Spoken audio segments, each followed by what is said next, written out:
Yeah, let me call this meeting to order. This is the Laredo Webb County Policy Meeting Committee. Today's October the 19th, 2020.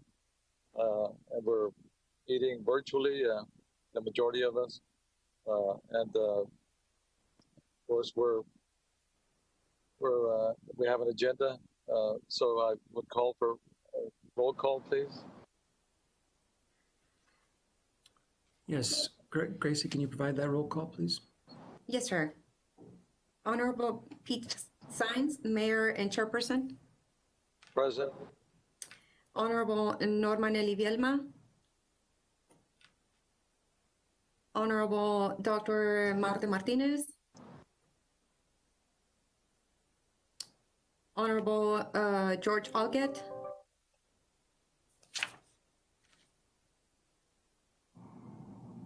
Judge Tano Tijerina. Present. Commissioner Jesse Gonzalez. Commissioner John Galo.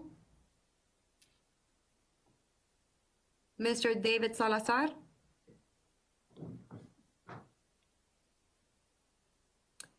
Mr. Humberto Tito Gonzalez Jr. Present. Mayor, you do have a quorum. Actually, Mayor, I misspoke. It's actually 4. It was 5, which was a majority, but we moved it to 4. So we only have 3. So we don't have a quorum yet. We need one more. I was going to ask you, if I may, can we speak about that real quick since it's off subject anyway? Yeah, that's the only. So remind me, it's the small majority. Is that what you're calling it? What is that called again? So we required a majority of the quorum before, which would have been 5 out of the 9, but we made an amendment to our bylaws that allowed it to be 4, as long as there are 4 present. And so I understand Mr. Salazar will be joining us shortly, so that will give us the 4 we need to form a quorum. Commissioner Gonzalez is joining us, Kirby. Oh, good. Yes. So we do have a quorum now. As of now, thank you, Commissioner Gonzalez. Yes, sir. I apologize. I was a couple minutes late. I'm trying to hook up to my computer, but it's doing some updates. So for now, I'm on my phone. I might, once we have more quorum, I might log out and go back to my computer once it finishes with the updates. Yes, Okay, sir. thank you so much. So having a quorum, then we proceed. We do have the citizens' comments. Do we have any comments that have been filed or reported by us? Mayor, this is Kirby, the MPO director. We need just a minute, since there's a lag from what's being broadcast, to see if any of the public will call in. And if they do, our staff will alert us and let us know. While we're waiting, if I can use the opportunity just to remind everyone, if you're not speaking, to mute yourself. That way it really helps us preserve the audio. It can sound fine down your end, but unbeknownst to you, it can provide a feedback on everybody else's that makes it difficult to hear. So if I see you unmuted, I may mute you. I don't mean to be rude. I just want to make sure the audio is good for the public, for the recording, for the video. Kirby, if I may, on that particular point, just for you to know, I have 2 mute buttons. So generally the one on the screen that you're seeing is going to be unmuted, but I have another mute button right in front of me. So I just want to let you know that. Not unless you want me to mute both of them, that's fine too. No, it appears to be fine. It appears to be working just fine. Okay. I thought you were going to say you had 2 mute buttons, one for you and maybe one for me. If you want to mute me, you just push it. Yeah. So, as far as citizens' comments, if they do call in, we'll take them as they come in. And Kirby, if it's fine, if it's okay with the judge as well, so we can move forward. So we have the approval of the minutes. The next item is the approval of the minutes from September 21st, 2020. Mayor, So moved, there's no amendments or no changes. second. Okay, there's a motion and a second as stated. All those in discussion? None heard. All those in favor say aye. Aye. Any opposed? Same sign. Sound down. None heard. Motion carries unanimously. Thank you. The other item remaining is the discussion with a possible action on the child Ruthinger. Do we have the county engineer? Good afternoon, Mayor. This is Guillermo Correa, Assistant County Engineer. Just as a brief follow-up, TxDOT is still reviewing the environmental documents provided by our consultant. As soon as they get word of any changes, they'll let us know. But as so far, everything's going well. Thank you for that report. There were two pending issues. I think one is on the title, and Mr. Ramon Chavez has been keeping us informed on that. Any changes, Mr. Chavez? I know you're on board here or somewhere. Yes, sir, Mayor. Good afternoon, everybody. Ramon Chavez, City Engineer. The latest update received was that all parties have now signed the land exchange documents. So they are now proceeding this month to survey all the tracks. That is the update. Yeah, this is very good news. It bears, asking the question. No impact to the alignment or the road right away, and there was no impact to us, right, to the city nor the county. We can. I will request those documents from the owners, Mayor, so we can make sure of that. Okay, good. Thank you for the meeting. You can. Thank you. The other point that and I think was raised by Mr. Salazar is the financing. I think that TxDOT wanted to take over the operations of the Chad-Ruthinger Road, and informally, I think they had presented for us, for the city and possibly the county as well, to exchange certain roads that currently the county is now managing or operating or has responsibility for. If I remember correctly, I think it was the San Bernardo and also portions of Clark Boulevard as a closer there to the Loop 20 I-69 portion of it, and also that portion of the Loop 20 that from 359 to the Zapata Highway. But speaking with our city management, and Ramon, you may have some more information. I think the city would rather for the county to continue, not for the county, for TxDOT to continue their obligation, and we'll just pay when the time comes whatever our portion of that cost sharing is toward, and that's usually if it's the economically underserved or whatever rate. It preferably, and I think we're checking into that. But even if it goes to the higher rate, even though we would not like it, I think the city is still willing to pay its proportionate share of any amounts due from the city. Now the county, that remains to be seen. Judge, I don't know what your thoughts are on that, and I don't know whether you all could be of some help. The county as a whole could be of some help to us. Whichever way, either working through TxDOT by absorbing that part of that loop, or at least cooperating with some payment toward that end. So any thoughts on that, Judge? I just, Mayor, this is Judge. I just wanted to, I don't see why we couldn't, be able to help each other out here. I think Mr. Salazar has some things to say, but I know he's going to log on shortly, it seems like.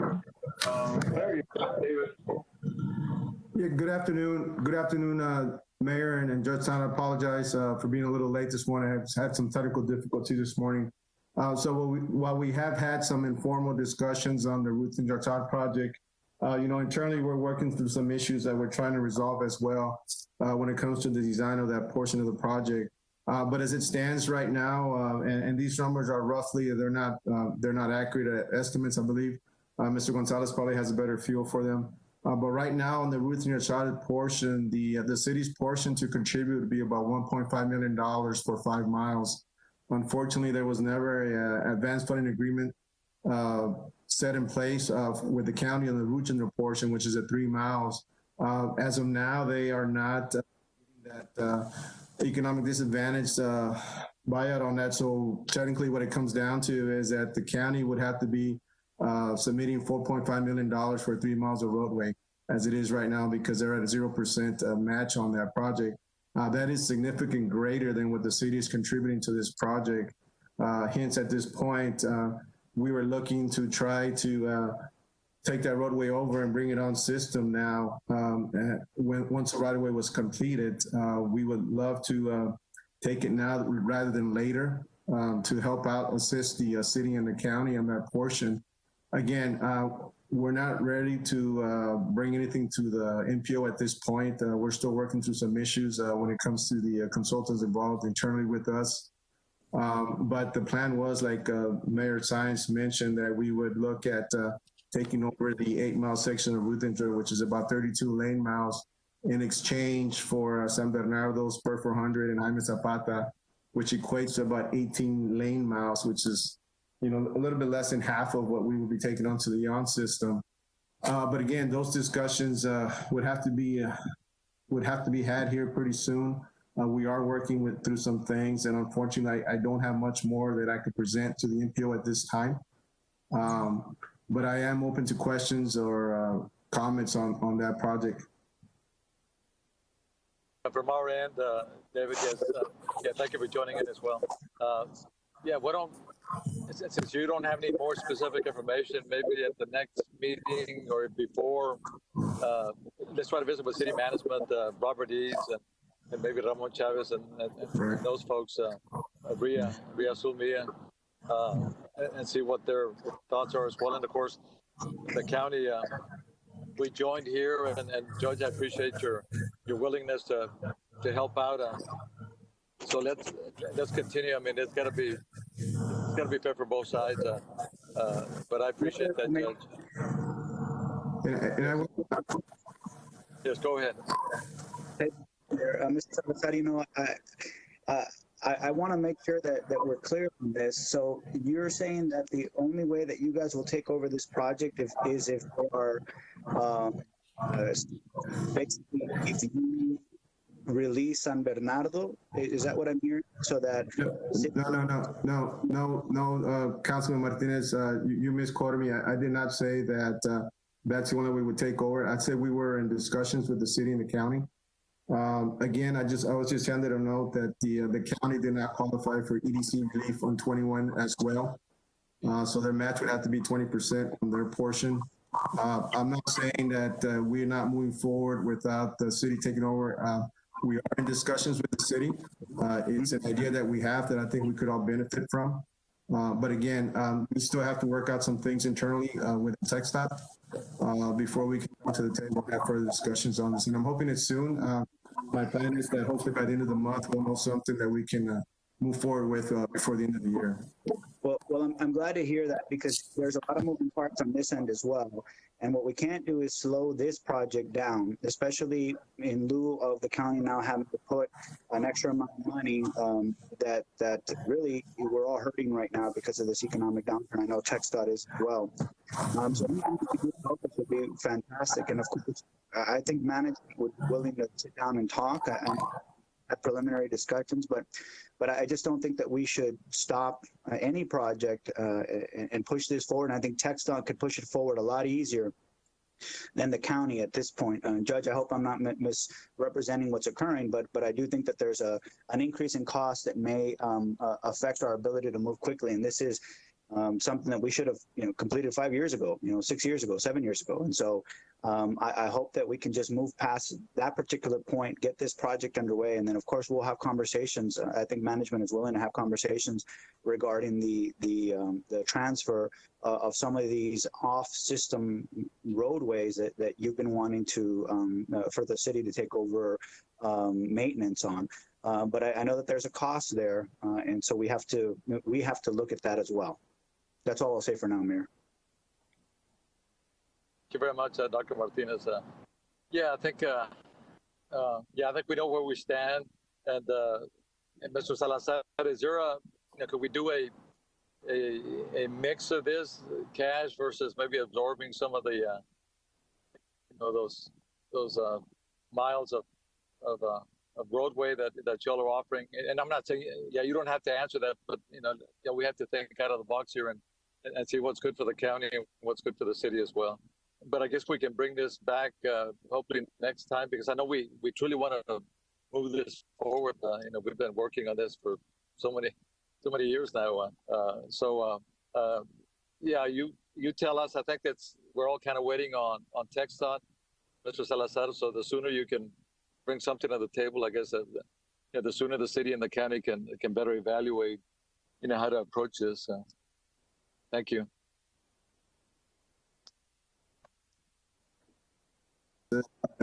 We have given our folks some. Yes. Salazar, I just have to let you know, I had to mute your line because there's a lot of feedback. So if you can mute and unmute when you're speaking, otherwise it makes it very difficult to hear the others. Absolutely. I apologize for that, Kirby. So as I was saying, I'm sensitive to the comments that Mayor, Councilman Martinez and Mayor Sainz, the comments you made, and we're aware of that. I rest assured we have established some internal deadlines within TxDOT so we can continue to move this project forward. We had a discussion on that internally this morning. It is not our intent to hold this project back. We know it's direly needed for that area. So we are moving forward with the intent of not holding anything back as we move forward on that project. So rest assured, my initial intent and direction to staff and administration was that we need to move this project forward as best we can. Thank you very much, Mr. Salazar. Do we have any other business before this committee? And if not, is there a motion that we adjourn? Oh, no, yes, yeah, sir. no, I'm sorry. I think we have, I'm sorry. I was missing the other portion. Roman numeral 5A, a presentation by the LW Campo staff on the Laredo and Webb County Active Transportation Plan. Yes, go ahead, sir, please. Thank you. Well, if you will permit us, we have about a 15-minute presentation dealing with the active transportation plan, which we will very quickly be bringing the policy committee for adoption, as well as the city council and the county commission. And it's something I want to talk with you about, Judge, towards the end. So what we'd like to do is go over the chapters. I didn't want to just bring you the plan because I know you need the highlights first. You've got a lot of irons in the fire. And so I wanted to summarize the plan and also bring you the summarized recommendations that are coming from the plan. And then when we bring you the plan for adoption, you've had a chance to review all of the important components of the plan. So today we want to go over the content that's in the chapters and briefly touch on the recommendations, the biggest being the recommendations on policies and then the bicycle network recommendation. These are both things that we will send you after this meeting. We'll send you a link where you can view these yourself in depth when you have time. Now, to begin, I just want to put a little context in place here. In 1940, Laredo had a population of almost 40,000. And in 40 years, it doubled to just over 90,000, a little more than doubled. In that population, Mayor, what would you guess traffic in that time, in the 40s, what would you guess the relationship of traffic to population was? In other words, do you think traffic decreased or increased? And in what relationship to the population? What would you guess? I would say that the same or maybe even less. Yeah, exactly right. Yeah, the traffic increased, but it was pretty proportionate to the population. Now, from 1980 to 2020, our population tripled, more than tripled, from just over 90,000 to, well, it's estimated right now, we'll see when we get the census, but to about 275,000. That's definitely a very conservative estimate, given just how the census works, but let's say 275,000. Now, same question, but Judge, let me ask you, how do you think traffic grew? Did it grow? Did it shrink? Did it grow in proportion? Did it grow more? What are your thoughts, Judge? What do you think? My guess would be it tripled. Well, I don't have the exact numbers for you because I didn't have time to pull it, but I definitely have looked at the data enough to tell you that traffic grew more than population. Why do you think that is, Judge, compared to before? because you have more people using vehicles. Now you have everybody going to work versus one person going to work. Now you have multiple people in the family that have different vehicles and have to get to their job sites. Spot on, spot on. We are driving more than we've ever driven in the past. We drive more. We go more places. Now, in the 1940s, when we built roads, most of the roads that we built were just 2-lane roads. Now, here's a picture of Laredo in the 1940s, downtown. You can see it's just 2-lane roads, and that was sufficient for the traffic that we had at the time. You know, as time extended and we got more population and more traffic, we saw a lot of 4-lane roads pop up around the city. And a good example of that is McPherson, much of which was built, you know, in the 1970s, 1980s, 4 lanes of traffic. But, you know, the challenge for today and going forward is that we can't keep up with the traffic because we're not growing lanes exponentially the way that our population and traffic are going. This is not a phenomenon unique to Laredo. This is a phenomenon happening all over the country. And what we're learning, those cities that are bigger than us, like the Katy Freeway in Houston, they've tried to do that. They've tried to keep up with the population and the traffic. And here is Katy Freeway, where at its max, they have 26 lanes. And guess what? Do you think with 26 lanes, they've solved their congestion problem? No, they haven't. In fact, traffic is worse now than it's ever been along the Katy Freeway. And, you know, the governor said it better than I can ever say. He said this earlier this year in January at a Rotary Club meeting in San Antonio. He said, the bottom line is this: the way people get around, the way people live is going to change. As a result, this generation of roads that we're in charge of building is probably the last major build out of roads we'll have in the state of Texas, even considering the fact that Texas is the fastest growing state in America. The future of transportation lies in alternatives to traditional motor vehicle travel. That's the governor. That's straight from the top, because he's seen the data. He knows where this is headed. We just can't keep up with the amount of traffic and population by continuing to build lanes. We have to be more creative. So what we're going to present you today about active transportation, we're not saying we're going to get everybody on a bicycle and 80% of Laredoans are going to be getting around in 2050 by a bicycle. That's not what we're saying. What we're saying is we can no longer ignore other options. We have to include them as part of the planning process, part of the infrastructure, part of the expenditure of budget. We have to. So with that said, Juan, do you want to take us through the chapter 1 and Jason? Sure, thank you, Kirby.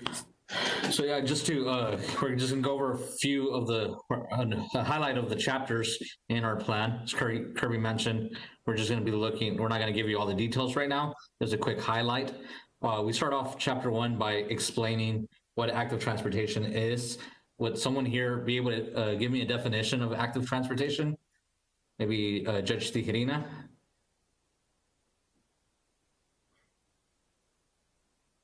Active transportation, is that what your question was? Yes. Active transportation would be like our bus, wouldn't that be active transportation? Correct, and that ties into active transportation. So it's basically an alternate mode of transport that's human powered. So it's non-vehicular. So you can consider transit because you have to walk to your bus stop, riding a bike. Those are forms of active transportation. And what we were trying to do in this chapter is make the case for why it's needed. You know, it improves access to jobs, supports healthy lifestyles, and can create a vibrant community. So it's making that case that Kirby was making just a few moments ago.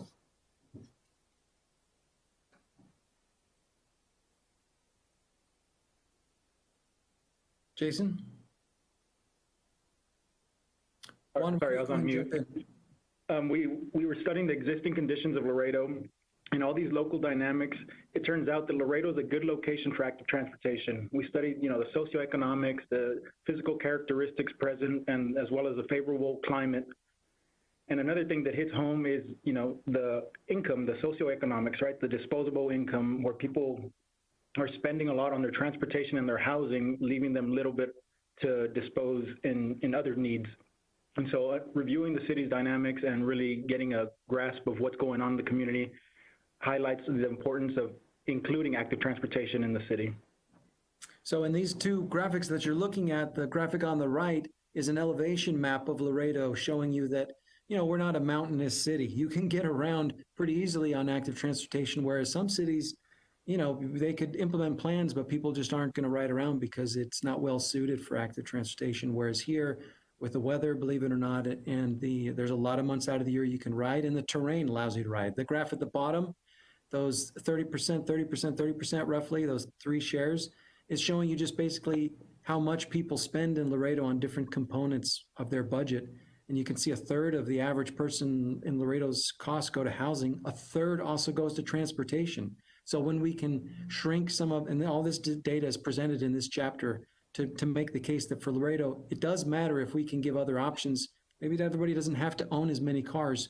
Maybe they can get by with fewer cars or even no cars, and look at how much money they could save, and that's money they'll spend in the local economy. Chapter 3, 1. Yes, so you might be asking how, we developed the plan. We conducted a series of public engagement activities. We looked to the past, looking at existing plans and the public input that people in the community had provided through those planning efforts. We also conducted a public survey, and just recently we've garnered a lot of feedback through that survey. And right now, Jason will give just a few details on that. We also gathered community input through the planning nights. Here you have some pictures of those planning night events. At the bottom left, you have Jason talking to a group of youth in our community, just trying to find out more about, the needs in their communities. And on the right, you have Kirby speaking with hopefully a future urban planner. And then we also conducted some resident surveys. I know, Jason, do you want to provide some of the details on the latest of the survey? Well, right here on so go back, Kirby, to the public engagement. I'll start with the public engagement on the surveys.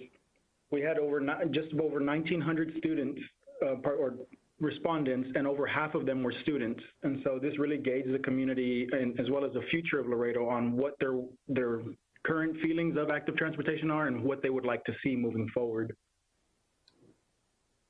As well as Juan said, we put together this plan. We looked back about 45 years worth of plans that have been produced for Laredo. On the far bottom left, you'll see the bikeways feasibility study. This was produced in 1975 for Laredo, and it started planning how we were going to go. And we went as recent as, the Viva Laredo and the MPO's MTP for 2020. But So as well as all that.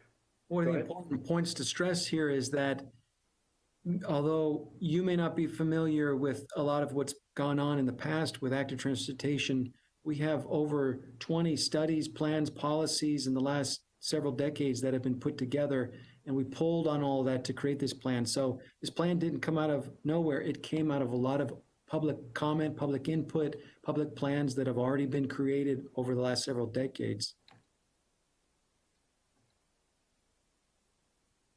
And so to study a little bit further about our community, we did resident profiles that shows the whole spectrum of people that use our transportation network, whether they're distance riders like Mr. Fernando Baldazzo or Thomas, who wheels himself around town and experiences, our transportation network a little differently.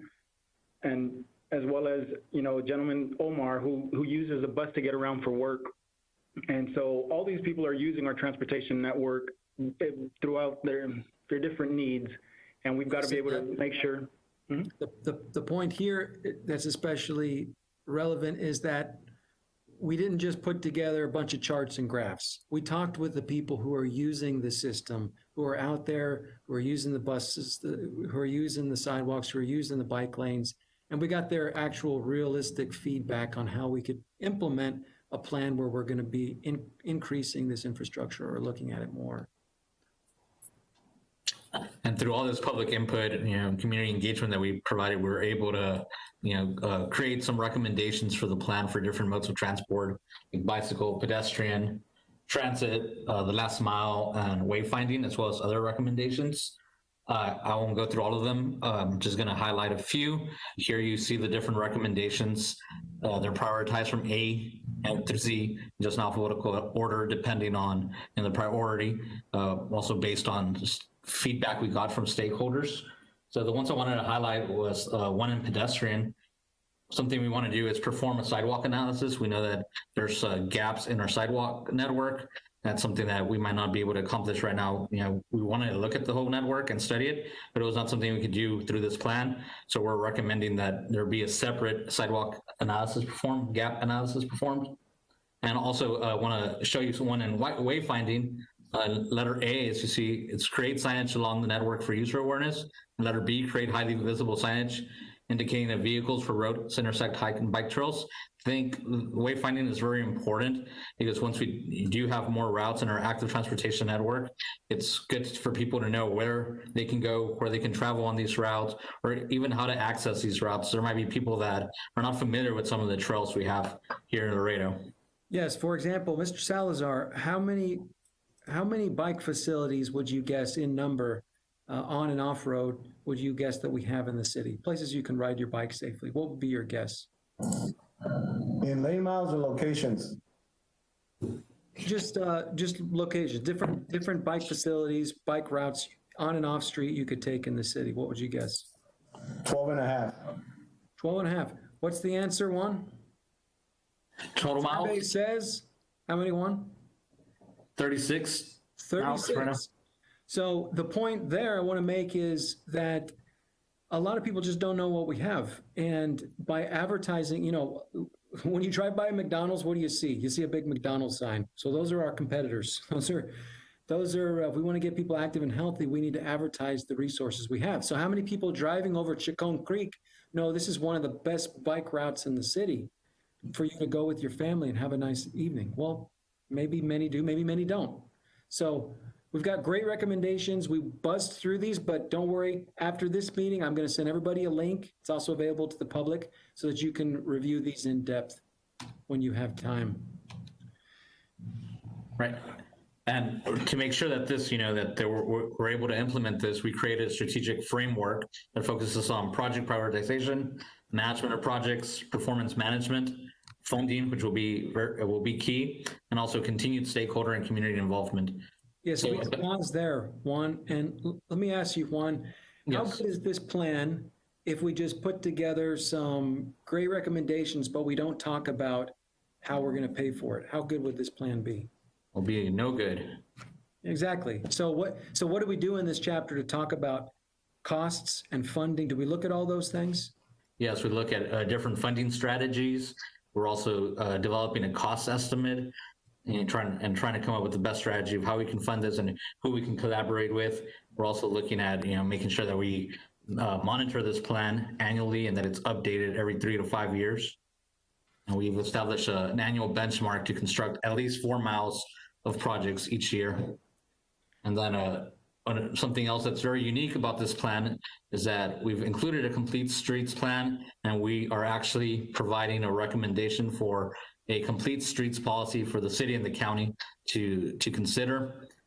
Complete streets will help provide multiple modes of transportation, which is going to help provide some relief for a congested future, and it'll welcome all ages and abilities. I know Kirby, last time you made a point about, you know, the complete streets, that it's not going to be applied to all streets because that would be very expensive and probably, you know, not effective. So I don't know if you wanted to add something. Yeah, it's not. You look at these examples below, and this is not how we're going to build every street in Laredo. We're going to talk a little bit about in a second where we've identified the optimal bike network. Jason's going to walk us through that.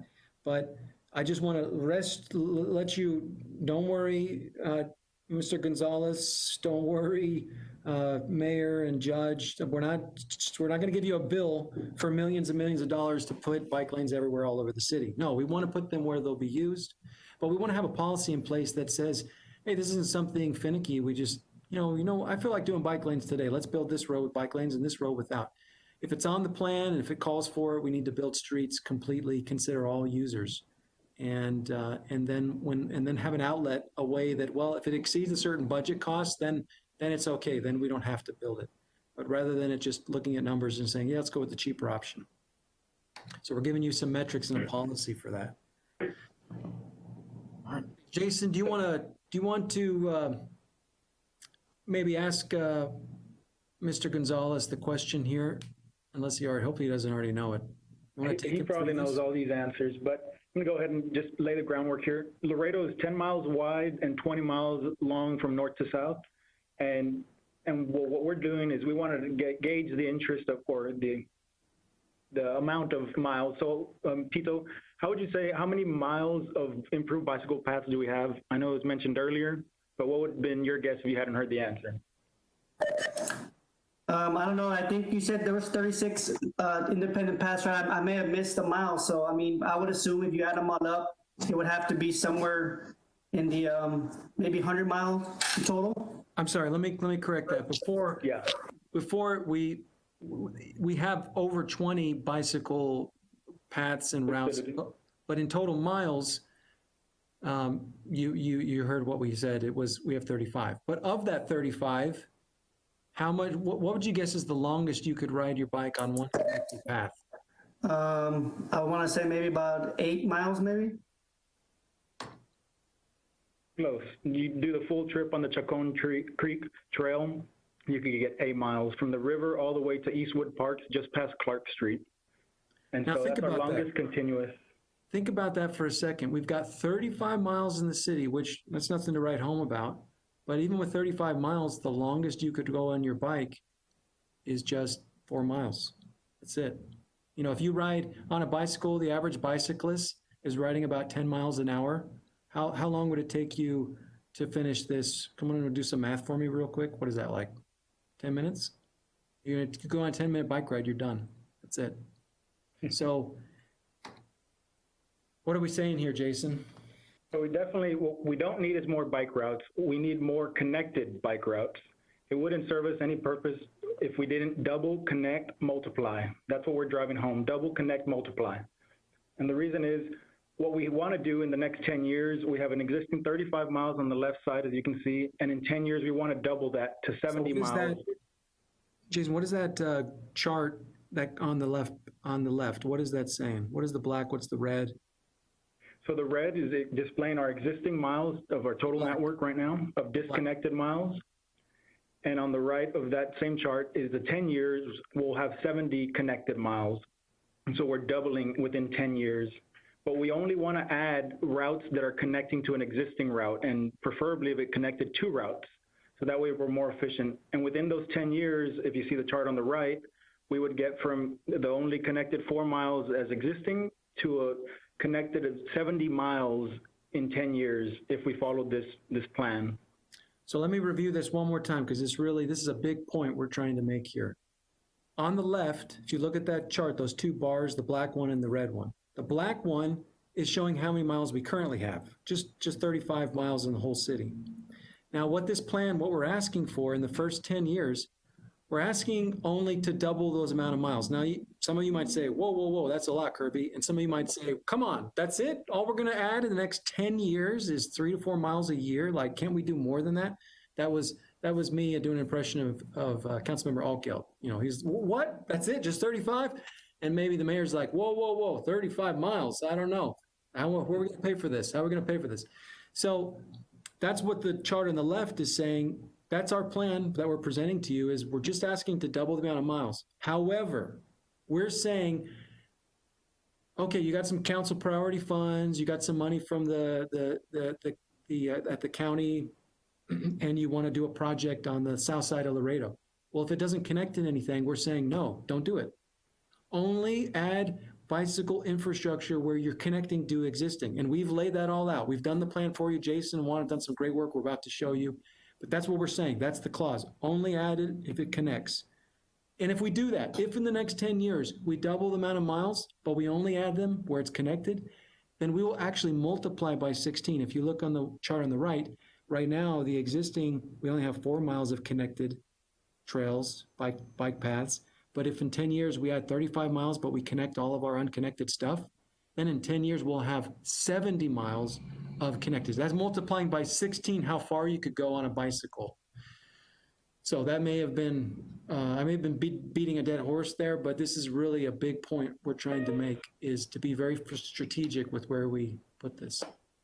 So Jason, I'm gonna guide them. Do you want to kind of explain what this is, what we're gonna send them in just a little bit? Definitely.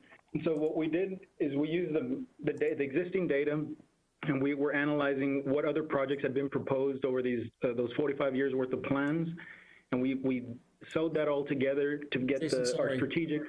Sorry, let me interrupt. Just so if the public's watching, they know how to get here. Now, we'll send you the link by email to make it really easy, but anybody can go to the City of Laredo website. Just Google City of Laredo Planning.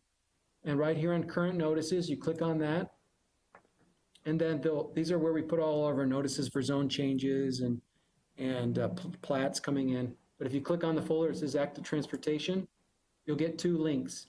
One that says plan recommendations. Those are what we already reviewed with you. The other says proposed bike network. Click on this and it's an interactive map. You can zoom in, zoom out. And Jason, why don't you explain what's on this map here, and I'll just click where you tell me. Definitely. So when the map opens up, it'll have all the check boxes turned on. So that existing bikeways, projects in 10 years, 20, and the full build out. And you can turn them all off and just keep your existing bikeways. Right there, you can see how disconnected we are. Every project had been done, with a good intention, but never with the foresight to see where it would take you. And so this is the existing. And if you click on this, you can actually get details on every one of these. If you can either click on it on the map and it pulls up the details, how long it is, what type of trail it is. Jason did a fantastic job putting all this GIS data together and helping create this map. Or you can just zoom to it by clicking. If you know the name, you can click and it'll take you right to it. And then to see what we were, our first 10-year recommendations, you would turn on the next box, proposed projects within 10 years, and those are all in yellow. As you can see, none of them were added without being connected to another route. Some of these have already been proposed and are in the works, and so we wanted to go ahead and include them. But we didn't want to go without showing you how connected we can be within 10 years if we stick to this plan. Now, if you've got any input on this, please share it with us. But believe me, between all of us and getting staff input and getting stakeholder input and talking to different departments in the county and reviewing this with everyone, we didn't just draw some lines on the map and say, oh, this looks great. Like, for instance, you see all these bike routes close to each other. You might say, Kirby, why don't you just draw a line and connect these four that are close? Well, as Jason can tell you, there are some really big challenges right here with connecting. It's not that easy. Whereas there are other places where connections will be a lot easier, they'll cost a lot less. We can prioritize those. Whereas this is going to take, some more time and money to do, but it is in the plan. Kirby, this is Tito. If I can add something, with the addition of the I-69 corridor, that improvements we do have coming up, we are intending to upgrade those bike facilities there. So I know you haven't. Sure, that's but in addition to that, where we just had a meeting about a month ago with the City of Laredo Bicycle Club, where they're using, and I don't see it on the screen, which is why I'm asking, they use 1472 and SH 255, which I believe is still within the city limits. They go and do a big loop. I don't know if you guys have had a chance to meet with them, but they were actually able to provide us with all of the routes that they use as well. If you guys don't have that information readily available, I would be willing to share that with you all. You can include that in your study as well. Well, we do. We have taken that into account, but what this is showing is where, not just where people use their bicycle, but where we're going to put bike lanes, bike paths, dedicated bike lanes, often buffered or buffered. And so unless TxDOT's intending to put bicycle lanes on those routes, we wouldn't want to include them in this, but maybe. Okay, all right. Just one of the big things on it was we're doing all ages and abilities, and the level of stress was a big key, those two big key criteria on when we were designing these routes. We included we call them the distance riders, their routes in the resident profiles, but we also talked about incorporating some signage so drivers knew that people were using those routes along that. But to encourage the masses, to encourage Laredo to go out there and explore their trails, whether it be for a necessity that they need to get to work or just for recreation, we wanted to provide this network where a large part of it was an off-street through the creeks and away from the road, away from vehicles. That way people were a little bit more enticed to ride there or walk along these and be in a green space. And as the public becomes more aware about bicyclists and the bicyclists learn how to ride around cars, we'll be growing together. And so we did stay in contact with those stakeholders, but I appreciate that. Okay, so next steps, and then I just want to make a quick comment, and then we'll open it up for any questions or comments you might have. We have visited the technical committee. They gave a unanimous recommendation on this. We'll bring it back. We had the planning commission. We did a workshop with them. We're going to see the city council today. This is the MPO policy workshop meeting. And then after we had all these workshops where we're presenting these findings and these recommendations, then we'll bring it back for an actual recommendation. So we'll go to the planning commission again and ask for a recommendation. We'll go to city council, ask for it to be adopted, go to the MPO technical committee, ask for a recommendation from them, the policy committee for adoption on next month. And then I would like to, and this is where I wanted to ask the mayor or Commissioner Gonzalez, I would like to be scheduled, if you'll permit us, for your county commission meetings, and we would like to present this plan. And not that you have to adopt it, but there are components of it you could adopt, like the complete streets, and we'll bring that to you whenever you're ready, if you're okay with that, and after you've had a chance to review it. If anything, maybe just a resolution showing that you're supportive of this, because this covers more than the city limits. This goes into the county as well. So think about that. You don't have to answer today, but I'd love to bring it to the county commission as well and present it there. Now, one last comment I want to say is, I came to you about 1.5 years ago when I first came here to Laredo, and I said, hey, can we try something different? Instead of spending the hundreds of thousands of dollars on consultants, can you allow me to staff up? Can you allow me to find some great people and start building the expertise? So I want to report to you, this is the first plan that we're ready to complete and send to you. We've saved about $200,000 on this of money. And instead we spent that money hiring. Of course, some of that is paying for their salary for this year. But the big difference is, not only did we save some money from hiring out the consultants, but if we would have brought in consultants to do this plan, they could have done a plan for us, be probably, in some ways different. Maybe there'd be a few things here and there, but pretty much it'd be the same plan. However, guess what? When the meeting's over, once they've given us the plan, they're gone. And that expertise that they spent over months talking to all the right people, learning all the unique, all that knowledge they'll take with them. And so instead, we've got Juan, Jason, Gracie, myself that have gone through this planning process, and now we are the ones that have that expertise, and it stays here.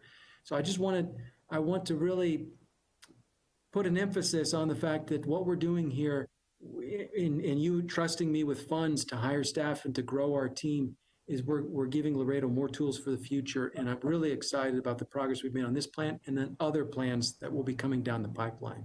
So thank you for trusting me with these funds and allowing me to staff up. Are there any questions that you might have for me or my staff about the active transportation plan? Just before we take any questions, wow, this is great work. Thank you. You all did a wonderful job. And it's Jason, Juan, and Gracie, and of course, Kirby. Anyone else in your staff? Charlie, Kirby? Is that it? Yes, we have Vanessa and Angie as well, Keanu, and we're adding one more. We're still out there. Oh, great. Thank you. Well, it looks very impressive. Yeah, questions from anyone? I have some comments, if I may. Yes, sir. I am also in the same boat. I'm in awe. Very, very proud of what you all are doing and what you all have done here in this report. Very informative, and obviously, like you're correct, Kirby, as far as you guys have the knowledge, you guys have the understanding. So I want to keep that. I'm going to make some comments, but I do not want that to go unnoticed. I am very proud. This is very, very nice. Proud of you guys for doing this. The part that I'm going to have to kind of maybe just be a little bit of a Debbie Downer, I guess, to a certain point.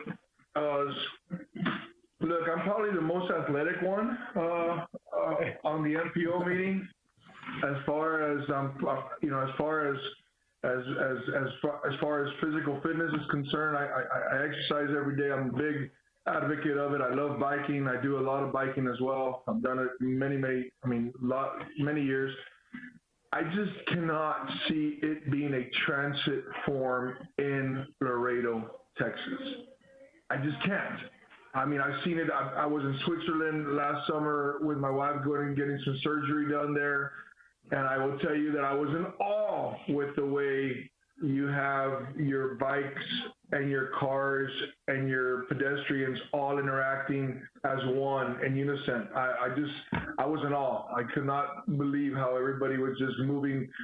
And with all the bikes, I mean, people with their skirts on and their suits on, and just, it was just so nice to see that. People with mud flaps, that way they don't get sprayed on the back of their backs. I saw a lot of good stuff.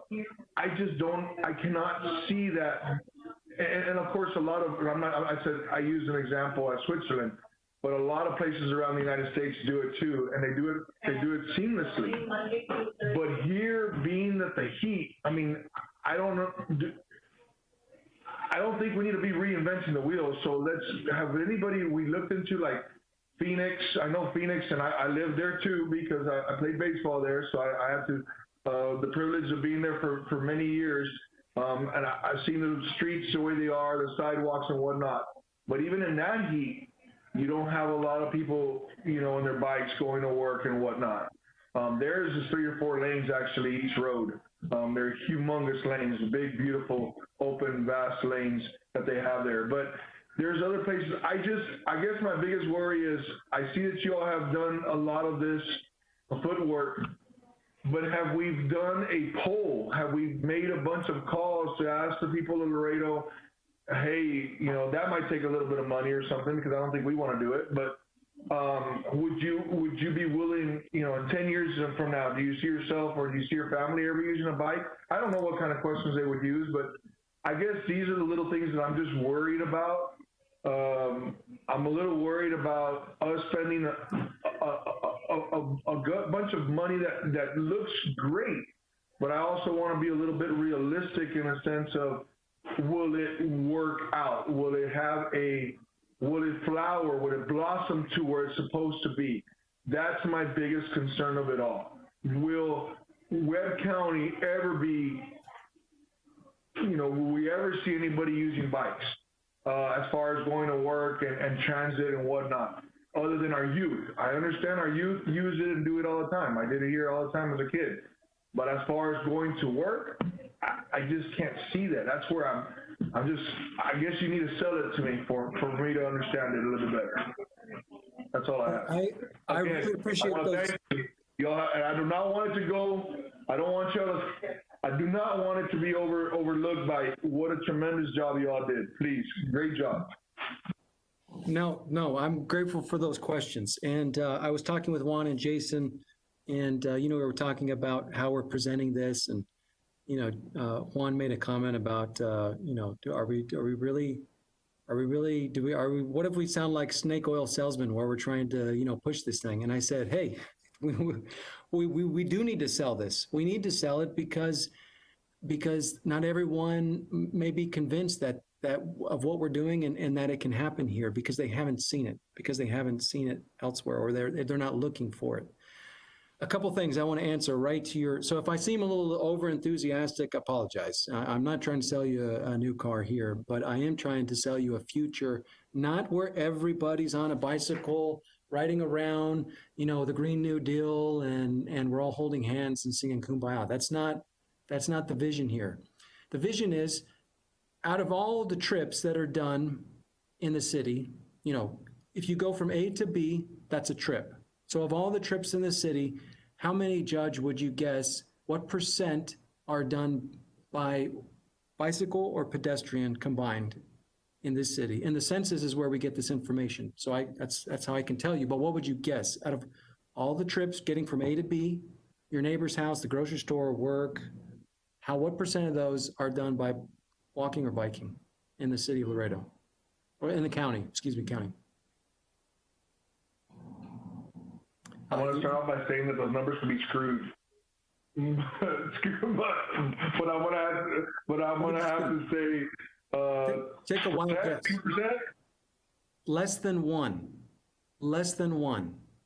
So now let's compare. I'm really glad you brought up Arizona. Let's talk about Mesa, Arizona. Comparable in size, comparable, I think, in how it's suburban built out. Now, what would you guess in Mesa, Arizona, the percent of trips are by bicycle, by walking? Well, there I'm gonna have to say at least 15 to 20%. Okay, well, that's a little bit European. That's you're getting a little crazy with those numbers. That's, Oh, okay. that would be like Netherlands, you know, because people Okay. still mostly. But in Mesa, Arizona, it's about 6%, 7%. So what I'm talking about for Laredo, what Jason and Warner and Gracie are talking about, what the MPO staff are talking about is not, we're not talking about 15, 20%, Judge. We're talking about getting us on par with other cities that have the same climate as us. There's no reason we can't be 5, 6%. The reason we may not be, maybe cultural or maybe health, maybe related to how our infrastructure, they have more bicycle lanes, protected bicycle lanes, good sidewalks in Mesa, but there's no reason we can't have those here. It's just how we've been building it. Now, that's the reality. Let me talk to you about the public sentiment. We did a big survey. We pushed this out to a lot of people. So almost 2,000 people have filled out this survey. Now you're looking at two pie charts here. On the left, we asked the question, should bicycle lanes be required? And this is all the people who took the survey, almost 2,000 people. 80% in red, 87% in red said, yeah, they should be. 13% said no. And then on the right, we asked them, would you ride more if there were protected bike lanes? 82% of all the responses said, yeah, if there were protected bike lanes, they would ride more. And 18% said no. Now, I know what you're thinking, Judge. You're thinking, okay, Kirby, Juan, Jason, you sneaky sons of son, you guys went out there and you stopped everybody riding on the bike and asked them to fill out the survey 10 times. And that's how you skewed the numbers. That's how you did it. But let me show you this. This is fascinating. These next pie charts that you're looking at, the lower left is the same question, but it's just the respondents who never ride a bicycle. In other words, we asked them a question earlier in the survey and we said, how often do you ride a bike? Do you never ride a bike? Sometimes, once a month, once a year? And of those people that said they never ride a bicycle, that made up almost half of the survey, about 850 people. Of those people who never ride a bicycle, 82% of them in the lower left still said, yeah, bicycle lanes should be required. They need to be out there. They need to be there for people that use them. And then on the right, we asked those same people the same question. The people that never ride a bicycle, we said, would you ride more often if there were protected bike lanes? Because a big thing the survey showed is that people just don't feel safe. That's why they don't ride. So in other words, you might be thinking, people don't ride because it's hot. People don't ride because, they don't like bikes, they like cars. No. One of the biggest reasons people don't ride is because they don't feel safe. That's why they don't let their kids ride. That's why they don't ride themselves. And so we start building facilities where people feel safe. All of a sudden they start riding more. This is what they're telling us. This is what they're telling, even the people that don't ride, this is what they're telling us. You make it safe for us, we'll ride. But even if for us, we want it for other people. Did that help answer your question? I have a tendency of swallowing the safety pill a lot faster than the let's find a different transit to go to work, or for that one I will not swallow. I just can't swallow that one. Perfect example is San Bernardo. I've already mentioned this, I don't know how many times. And I don't know if that was a bad situation or that's the worst thing they could have done to my eyes, because it's kind of like the situation over there with Columbia Bridge. Should have never been built. And that's why we have the problems that we have to try to get any kind of presidential permits, because that's the first thing they look at. Well, here we're in a smaller little version. We have a bike lane in San Bernardo that nobody ever uses. And you can tell me, well, it's because it's disconnected. I understand. So why do we even do it in the first place?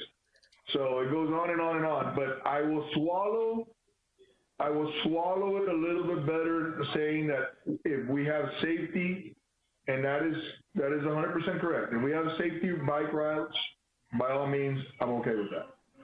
Thank you. You're welcome. And you're asking great questions. And those are all questions we addressed in the plan. Those are questions we thought about when we did the survey. We asked people about, why don't they ride? When do they ride? Where do they ride? What could get them to ride more? We're asking all those questions. Safety is a big thing. We also understand recreation is huge. you're right. Most people, if they are going to ride, they're not going to ride to work. They're going to ride because they want recreation or they want exercise. So that's why that affected where we put this infrastructure. We do need off-road bike paths that are there for recreation, and we need to connect what we already have, make it longer so people can use it. Can I give you all maybe just a suggestion, just throwing it out there? Oh, please if we do. know some of these bike routes that these people are using right now are bikers, and let's face it, one of the main bike routes that everybody uses is Camino Colombia, Las Tiendas Road, Camino Colombia, 83, and that's a big loop. Why don't we do something special for them, at least to show that we're doing something for the people where they're riding right now? That way it could be in use. That way there's not a Tano Tiguerina 5 years from now or 10 years from now saying, hey, San Bernardo doesn't get used. Why in the heck are we going to build another bike route? Why don't we show some, because like Highway 83, right now is a perfect time, TxDOT, David, Salazar, maybe you guys could look into that a little bit more. Y'all are doing an incredible job there, David. I know you just texted me and I'm not sure what, but that Highway 83 from Camino Colombia to 35, it's completely being revamped. Maybe add a bike lane there, because that is one of the major, I mean, all our bikers basically go that route. They all use that route. Las Tiendas Road is being redone again. Maybe you have a bike route there. Camino Colombia, well, that's wide enough. It already has a shoulder. It's plenty fine. The one that Mines Road will be the only one that we have to be careful. But by all means, let's if we know where some of these people are biking, then let's do it now. Now, this is a fantastic meeting. We've got a county judge asking a district manager of TxDOT to add bike lanes. What do you say, Commissioner Salazar? Can we throw that on the plan? Can we add that to the plan? You're saying yes. That is a loaded question, my friend. We can certainly look at it. Thank you. Thank you very much. And Judge, you bring up some great questions, great concerns, all of which we've addressed in the plan. And I want to talk specifically about San Bernardo just for a second to say, we 100% agree. We had that same conversation. And Juan and Jason, what did we say about San Bernardo? We looked at redeveloping that street to be a complete street. It does serve a good opportunity to flip the bike lane and the parking lane. You want to have the bike lane closer to the sidewalk. Before we talked about one day in the future, what did we say about Juan, remember the conversation we had about San Bernardo?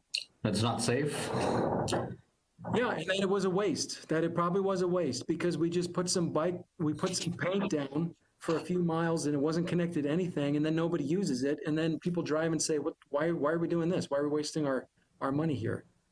Not that it cost that much, it was just paint, but still, that's what we want to definitely avoid. We don't want to put more stuff down that no one's going to use, and that's why it's so important that we follow this plan, that we connect with what we're adding. We make sure it connects to a bigger system. We don't just put bike lanes down for the sake of bike lanes, because that's definitely not the answer. So great concerns, great questions, Judge, all of which we've addressed in the plan. And I just did want to add that we made this plan both for the needs and the wants. The wants being the distance riders, the people using it for recreation, but there is a big community that needs some of these routes. If we look at some of the data, there's 90,000 bicycles that crossed in 2019 across the bridge, and they're using our transportation network, whether they're biking or they're riding somewhere, as well as I think it was 3.7 million pedestrians crossed in 2019. So they're using our transportation network to get around, and they're not taking our survey because, one, they might not have tapped into it or we didn't reach out to them close enough, but they're riding to work. They're maybe not as big a representation as others, but we definitely reached out to that group as well to include them. We had a Spanish language survey, and we tried to push it out to everyone in the city. This survey wasn't just for some, it was for all. So we've gotten everybody's input. We've looked at different aspects.